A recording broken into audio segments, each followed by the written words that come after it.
Hello and good morning. I am in Ocala National Park to come and check out an abandoned cemetery. There's some really cool facts about the cemetery and there's some really cool stops along the way. So I wanted to bring you along with me on this hike. The hike's not that bad. It's only 4.5 miles, but it only takes about 2 miles to get to our destination. So we're going to continue down this path and go see this abandoned cemetery in the middle of the woods. Just walking out here, the brush is taking over the path. It is a little narrow, but you can still make out the trail that leads us to our destination. It is so quiet out here. There is other cars out in the parking lot, but I haven't ran into anybody so far. But this is so nice. I already saw a whole bunch of blue jays flying around. So let's continue. The further I get away from the road, the quieter it gets.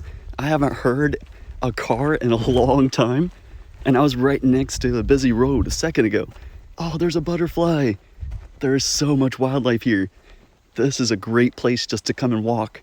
And it looks like people have brought their dogs, so if you want, you can bring your dog out here and enjoy the nice stroll. This makes me a little concerned. If I run into anybody that's hiking like this, I'm gonna stay clear. I'm gonna go the opposite direction of wherever they're coming from. Doing hikes like this remind me of when I used to hike with my grandfather. We always used to find ponds, lakes, anything, even mountains in Washington State where I'm from, and we would go hiking all the time. He did serve in Vietnam, so he would always talk about his war stories and how snipers would always try to take him out back in the day. Oh, he was such a great man. Sadly, he is no longer with us, but whenever I do a hike like this, I like to think of him every time. So I know I'm going the right way. When there's Judy's Terrace trail marker right here, I'm gonna stay to the right-hand side because it does make a big loop and come all the way back on the trail on the left. So let's continue to the right and go check out these amazing spots. I definitely feel like I'm stepping back in time here in Florida, but that's a perfect setting for today's adventure. We're almost to our first stop, and then we're going to talk about it just for a little bit because that's not our main stop. We want to find that abandoned cemetery. I almost walked right into the spider. That is huge. I don't even know what type of spider that is. Wow, and that's right next to the trail that I'm walking on right now. That brings us to our first sign that we're on the right path. This concrete cattle dip dates from the 1920s. Cattle were walked through the vat, which may have been filled with an arsenic solution to kill ticks. It's right along the trail. I can imagine cattle walking down these steps right here to get rid of all those ticks. Wow, that's really deep. If you do come walking out here, make sure you're very aware of this trail. I've almost walked into about 6 different spider webs. I am being really cautious because I don't know if they're venomous or not. And it would be a really long time before anybody came out here to help me. Here in the late 1800s, Reuben and Sarah Long, together with 11 children, migrated from North Carolina and eventually floated up the St. John River on a raft to Silver Glen Springs. Not far away, they established a homestead where they would scrape a meagering living out of the big scrub, the unwelcoming thicket of the heart of what became the Ocala National Forest in 1908. With all of the cars in the parking lot, I thought I would have ran into someone by now, but I haven't ran into anybody, and I definitely don't think anybody's come down this side of the path with all the spider webs that have grown over the actual path. We're coming up to our next marker number 3. This was the Castle Field. So there was another family living right next to the Long family. I can't imagine there being a field here with everything that's overgrown. But of course, that was a long time ago. So back then, this all could have been cleared and there could have been cattle walking around this whole area. coming out of Judy's Trail. We're coming up to our next point of interest. And this is one of the stops that actually inspired one of the famous novels and movies, is this sinkhole right here. I am definitely not going to be going down there. It looks like people have made their own trail going all the way down there. But that is really deep. The sinkhole I'm sitting next to is in the novel The Yearling, which tells the tale of a boy with his pet fawn coming to age in an unforgivable world.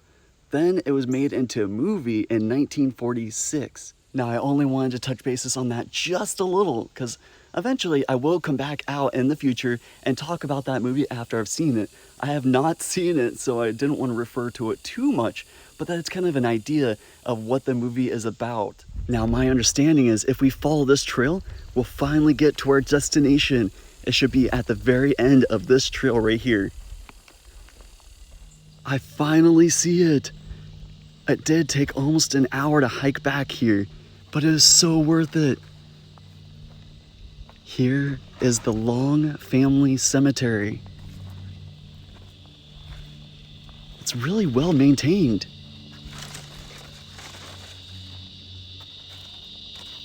Right there says Sarah Jane Long, S.J. Pretty sure that's going to be Long, because most of the Long family are buried here.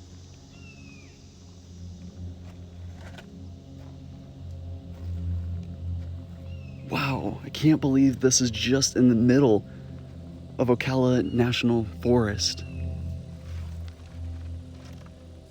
Life and death in the big scrub is memorialized at this cemetery. 10 members of the family were buried here from 1885 to 1918. This is a really peaceful area. All of the graves do have the artificial flowers, and it looks like someone definitely takes care of this area, which is so great to see. I'm glad no one has forgotten about this. And they come out here to pay their respects to this family. There is a lot of coins on a lot of these tombstones too. This one doesn't even have a year, just SJL. Here is Annie H., wife of C.C. Long, born December 13th, 1876, died January 10th, 1990. Another one is R. Long, born 1832, died 1915. He died as he lived, a Christian. It looks like he was in the Confederate State Army. It says on the tombstone underneath the wooden one, an affectionate wife, a kind mother, and a friend to all. This is a beautiful cemetery. It looks like at one point there might have been a bench or a seat right here where you could come sit and pay your respects to the Long family. This has been such a great hike, and this isn't the only stop. When we're headed back, there is other points of interest on the trail going back to the car. I am so glad that I got to come out here and pay my respects to the Long family and come check out this hidden gem in Ocala National Park. It is so peaceful out here and so nice. It is so interesting that they filmed a movie out here way back in the day, and there is that cemetery that just sits out here. And there's absolutely no one else around me. So far, it's been really nice. I haven't gotten that creepy vibe like how I did when I walked around that abandoned hotel on 192. That was a lot creepier than this. Finally, after walking on the trail for almost an hour and a half, I ran into a couple and they were so nice. Walking back on Yearling Path, there is this. Not sure if this is a newer sinkhole or an older sinkhole, but someone's definitely had a campfire in the middle. There isn't any set hours for this park, so you can come out here anytime. But if you come out here, be very cautious, because I can imagine this area becoming really dark at night and not being able to see very far. Now, as I make my way back to the car, I do want to thank all of you for coming along with me and checking out the Ocala National Park and checking out that abandoned cemetery that was here in the middle of a forest here in Florida. Now, if you did like the video, make sure to subscribe to my channel by hitting that surfer icon right down here in one of those corners, or going to my main page and clicking that subscribe button or icon. It helps out my channel quite a lot. And also, make sure you give this video a big thumbs up, so that way you let me know that you care, and hitting that notification button so you get notified every time I come out with a future video. Thank you so much. Hope you have a great day, week, and year. I'll see you in the next video. Bye!